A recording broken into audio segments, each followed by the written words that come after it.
I'm Logan Crawford, and right now on Spotlight, we're diving into proper words in proper places, Dialectical Explication and English Literature by Robert James Merrett. This is an insightful work which explores the intricate dance between cultural forces and literary creation, offering a fresh perspective on literary history. Join us right now as Robert unveils how genres, rhetoric, and interdisciplinary discourses intersect to shape our understanding of narrative and aesthetics. We're delighted to have this very talented author join us here today on Spotlight. We thank the team at Atticus Publishing for helping us put him in the spotlight today. And we ask viewers like you to support writers like him by subscribing to our channel and by purchasing his wonderful and unique book. The links are below this interview. Robert, great to see you here today on Spotlight. Thank you for welcoming me. Thank you for the interview beginning. It's a nice start. Thanks so much. It's a tongue twister, proper words in proper places, dialectical explication in English the literature. Subtitle is. I passed the test because I could read it. You sure did. Tell the folks at home what it's all about. Tell them what your book is about. Really what it's about, when you come down to it, in the nitty-gritty, it is about reading. What is reading? And I start off with one of my epigraphs saying, quoting a man called Frank Manguel, who says, reading is a mystery because there are so many kinds of reading. And this book tries to encourage readers to realize there's no one way of reading. You can read, obviously, for words, but you can read for patterns. So the book is about all the different kind of patterns that reading involves. For instance, you as an actor, as a professional actor, will know that you listen for sounds, whether the words are long or short, or whether the vowel sounds are long or short. Writers control, they craft the sounds they transcribe in their texts, if that's not too obscure. So throughout the book, I start with the words in poems, and then I start with the way in which the novel grew in the 18th century by borrowing from other forms. Journalism, the periodical essay, natural history, the form of nature writing. And so ecology figures into the beginning of the prose narrative novels use, but so also does philosophy. So there are sections on philosophy, but the drama was also influential. So there's a section which might interest you on theatre history. And theatre history is interesting because when Charles II was restored to the crown in 1660, he tried to control not only what the theatre did, but also what the newspapers did. There was only one newspaper in 1662 called the Gazette, which he controlled. But what happened, of course, there was resistance to the return of the king. And that resistance grew until 1700, and then the newspapers began. And so there was the political conflict began to appear in the press. Political conflicts began to appear in the drama. And the novel was influenced by the fact that there was ongoing political disputes. So the freedom of the press after 1700 very much affected the novel. So the novel tells different stories. It doesn't just tell one conventional, traditional story. Exactly. It's more of a creative form in many ways than, of course, journalism. Tell us a little bit about your background. Obviously, you're quite a learned fellow, Robert. You know a lot about many different subjects. Tell us about your background. Well, thank you for calling me learned. Some people would disagree. I came to Canada in 1969. I did my doctorate at the Shakespeare Institute in the University of Birmingham. And most of my teachers were instructors in the history of the drama. You may have heard of a famous British man called Alasdair Snickle, who actually founded the Shakespeare Institute because he was very interested in the way in which plays were written in Shakespeare's day. And he created a series of books called Plays and Their Readers. And so most doctorates were taking a single year of Shakespeare's productive life, and they would describe how a single play, As You Like It, or The Tempest, was presented during Shakespeare's lifetime. Partly because he wasn't interested in producing books. His plays weren't produced in print till after his death in 1616. But he was a man of the theatre, a practical man. And that, studying with those people, influenced me. So I did a doctorate on a man called Daniel Defoe, the writer of the Robinson Crusoe, which you may have heard of. Yes. Yeah. Amazing. Amazing. What do you hope readers take away from your book? Well, I hope they get a tolerance for aesthetics. What I started speaking about, pattern formation and response to pattern, because aesthetics is just an appeal to the senses. How do you feel rhythm? How do you listen to the pattern of sounds? How do you collect a memory as you're going along? Most authors want you to make a memory of their text. So they repeat things, and those repeated things become what we call motifs.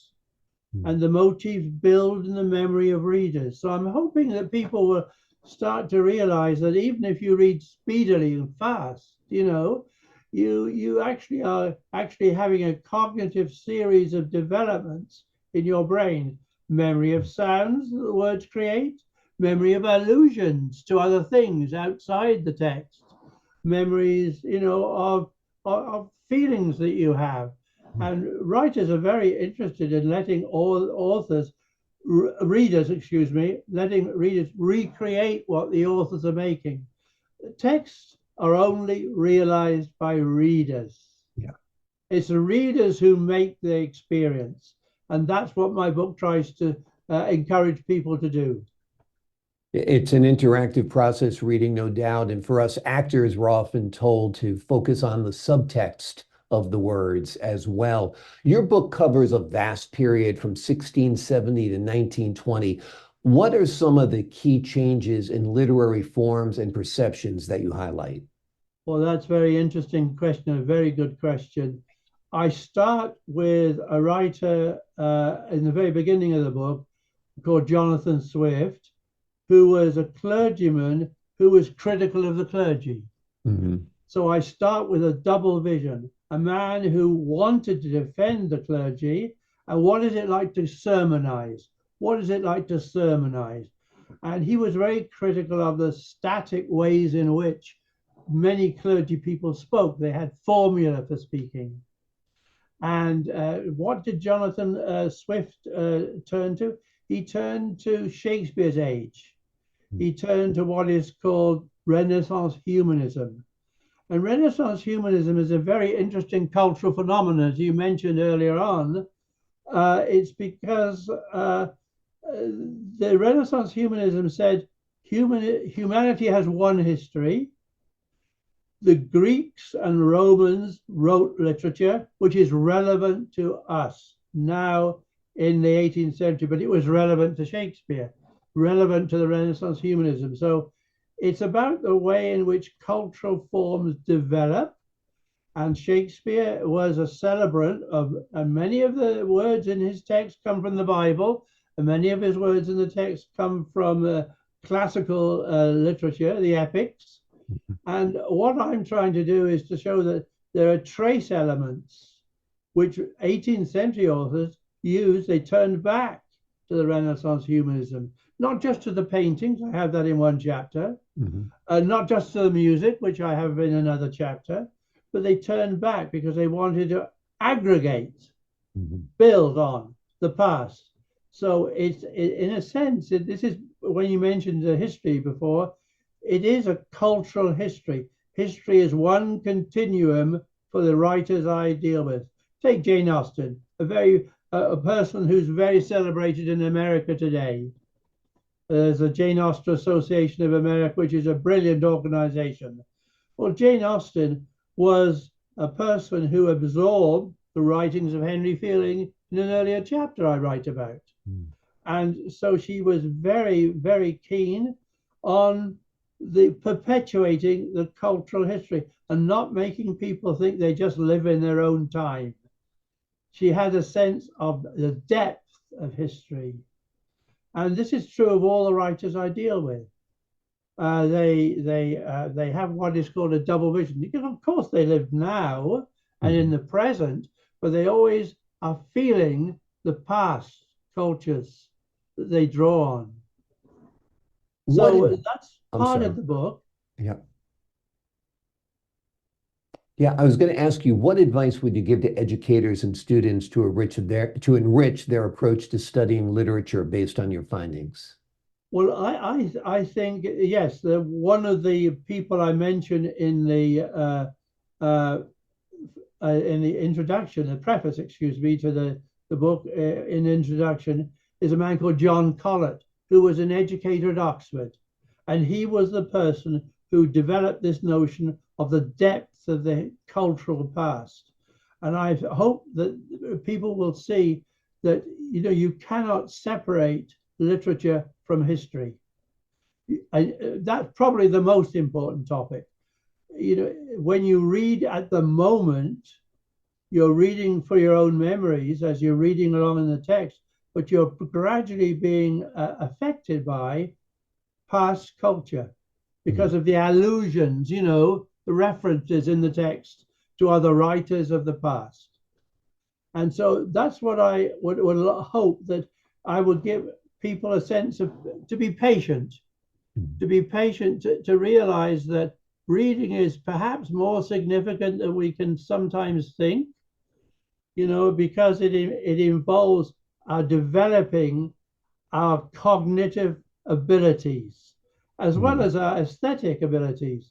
So I guess what you would say is, for instructors in colleges and universities, I am actually encouraging them to see that rather than divide, you know, fact and feeling, I am actually trying to encourage people to join facts and feeling, to try and create a sensibility which harmonizes fact and feeling. Wonderful. And I do that through all the authors I deal with. Even the last one, called The Book Trade, is about a man who tried what I've been talking about and failed. And so the book ends with a coda chapter, The Book Trade, and it really is about why this person couldn't break into the literary cartels. Literature is also an organization and business. Yes. And sometimes a lot of people fail. But I write the last chapter about a man who failed, but he tried so hard that he doesn't deserve to be marginalized. Exactly. And some people are recognized only posthumously. Their works were rejected left and right. Some of the greatest artists in their own times were deemed as failures, right?